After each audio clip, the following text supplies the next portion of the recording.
Meio de comunicação que resiste ao tempo e às novas tecnologias, a TV aberta é também a alternativa com maior crédito da população que quer se manter informada. A conclusão é de uma pesquisa do governo federal. O Ibope Inteligência de 2016, por meio da Secretaria de Comunicação do Governo Federal, apontou que 89% da população acreditam que a TV é o meio de comunicação de maior credibilidade. Questionado sobre o veículo de comunicação onde as pessoas mais buscam informações a respeito do que acontece no Brasil, 89% mencionaram a TV, 26% internet, 30% rádio, 12% jornal e 1% revista. O advogado Richard Campanari escreveu um artigo em 2018, embasado na pesquisa para apresentação numa universidade em São Paulo. Segundo ele, apesar dos avanços tecnológicos, as mídias tradicionais continuam sendo a fonte base de busca por informação no Brasil. Essas pesquisas recentes que estão sendo divulgadas agora, elas não marcam uma posição, mas elas consolidam a história do rádio e da televisão. Não é? Se você pegar as pesquisas da Secretaria de Comunicação do Governo Federal de 2016, que pesquisou os hábitos de consumo dos brasileiros, você vai ver que já em 2016 e antes disso também, né, há um histórico, aponta-se que 89%, ou seja, quase 90% dos brasileiros se informam pela televisão. E desse total de brasileiros, né, de telespectadores, de cidadãos, 63% tem na televisão a sua fonte base de informação. Né? Então, a opinião pública é formada em grande parte por aquilo que circula na televisão. Os meios digitais têm um nível de interação muito intenso, com um processamento de disseminar informações mais rápido. 26% dos entrevistados, de acordo com a pesquisa, formam opinião embasados na internet. Mas a agilidade que as mídias digitais veiculam as notícias pode ser um fator que ocasiona as chamadas fake news. O WhatsApp, as redes sociais, né, a internet de uma forma geral, ela é um veículo propagador de informação em alta velocidade. Né? Esse fenômeno foi verificado muito mais intensamente nos últimos 10 anos. Né? Nós temos o Brexit como um exemplo da Europa, né? Nós temos as eleições presidenciais ainda, quando a Dilma Rousseff, ex-presidente Dilma Rousseff, disputou com o senador Aécio Neves, à época. Né? Então, a profusão de informações falsas pela internet foi muito grande. E é preciso tomar cuidado justamente com essas informações falsas, porque a internet também vem crescendo no meio da informação, ou seja, onde eu formo as minhas opiniões. A população busca atualmente credibilidade na informação para não ser vítima de falsas notícias, mas muitas vezes acaba acreditando nelas. No momento em que as chamadas fake news estão sendo veiculadas por vários meios de comunicação, principalmente as mídias digitais, é necessário estar atento e apurar se a notícia é mesmo verdadeira ou falsa. E um dos critérios para identificar isso é analisar a credibilidade do veículo que está propagando a informação. Quando você tem uma notícia que é divulgada, por exemplo, pela televisão e pelo rádio, que é uma fonte extremamente confiável em relação às informações, porque há um processo de checagem, né? Existe uma empresa responsável por trás disso, redatores, jornalistas, enfim, há um histórico de credibilidade construído ao longo dos anos. É mais difícil para quem recebe a informação fazer esse filtro. E a televisão, né, muito embora tenha esse alto grau de confiança, não é imune a erros. Eventualmente pode acontecer, mas é muito comum que a TV imediatamente corrija essa informação. Pela internet é um pouco mais complicado, porque quando você recebe a informação, geralmente uma informação impactante, né, ou uma informação exagerada sobre algum aspecto, ela não está associada a uma fonte de informação.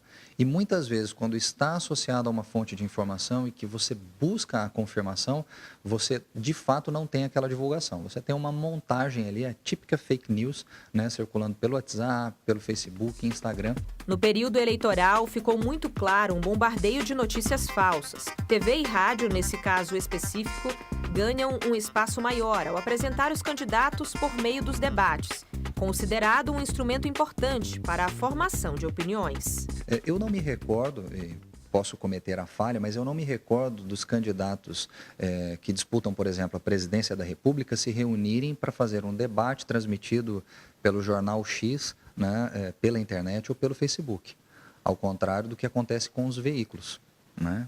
Que há uma disputa intensa, né? Há um caloroso debate, por exemplo, quando um candidato se abstém da participação de um ou outro momento, né? Então, eu acho que os debates coroam aquele momento democrático e eles reconhecem a credibilidade do veículo, reconhecem que aquela é uma fonte, sim, de formação de opinião, e é uma fonte acreditada pela população. Belíssimo trabalho do Dr. Richard Campanari. Parece que também teve a participação da doutora Érica Gueira, sua sócia, no escritório, na época que fizeram esse trabalho. E traz à luz, assim, mais uma vez, aquilo que a gente vem falando sempre aqui. Aquilo que a gente vem incansavelmente falando, da importância que existe hoje, ainda, e mais do que nunca, da mídia tradicional. Porque quanto mais chega notícias pela internet, pelas redes sociais, mais as pessoas se obrigam a buscar a mídia tradicional, o rádio, a televisão, para confirmar se aquilo efetivamente é verdade. E pelos números que a gente vê, mostrei ontem aqui também,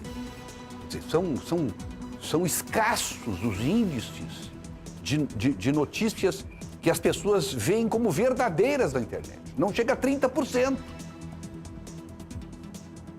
Em alguns aplicativos que nós temos aí, não chega a 20%. O WhatsApp, então, é o campeão de descrédito das pessoas com relação a esta ferramenta. E a televisão e o rádio, como bem disse o Dr. Richard Campanari, tem aí essa coisa da credibilidade, da verdade, que é o que nós fazemos aqui. Esse jornal aqui não se sustentaria se nós não buscássemos o tempo todo a verdade absoluta, a verdade real. E a gente vê aí televisão com 89%. Qual o veículo de comunicação onde as pessoas mais buscam informações? Em primeiro a TV, 89%, em segundo o rádio, com 30%. Mas muito aí também por causa da audiência que a TV, claro, ela monopoliza. E quando nós tivemos o advento da televisão, se dizia, o rádio vai morrer. E o rádio não morreu, pelo contrário, o rádio se reformulou.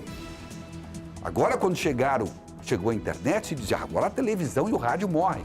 E já estão se reformulando, já estão usando, inclusive, a internet e as redes sociais.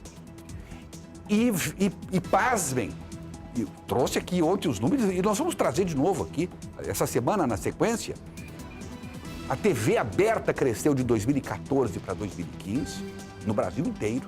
Cresceu de 2015 para 2016, cresceu de 2016 para 2017, cresceu de 2017 para 2018 e os índices que se vê para 2019 já mantêm essa tendência. Então, são números importantes e mais, falei aqui ontem, até porque a audiência é rotativa e a gente nunca é demais a gente repetir.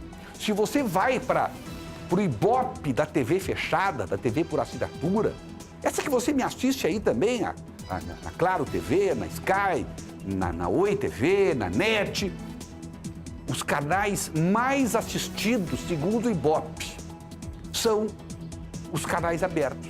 Globo, Record em segundo lugar, já um pouco mais distante, o SBT um pouco mais atrás, a Band, quer dizer, as 4 maiores audiências da televisão fechada vêm dos canais abertos. Ou seja, o cidadão paga uma assinatura, Meire Santos, para assistir a televisão aberta lá na TV por assinatura. Mas, enfim, é a força e a credibilidade da TV aberta é que faz isso.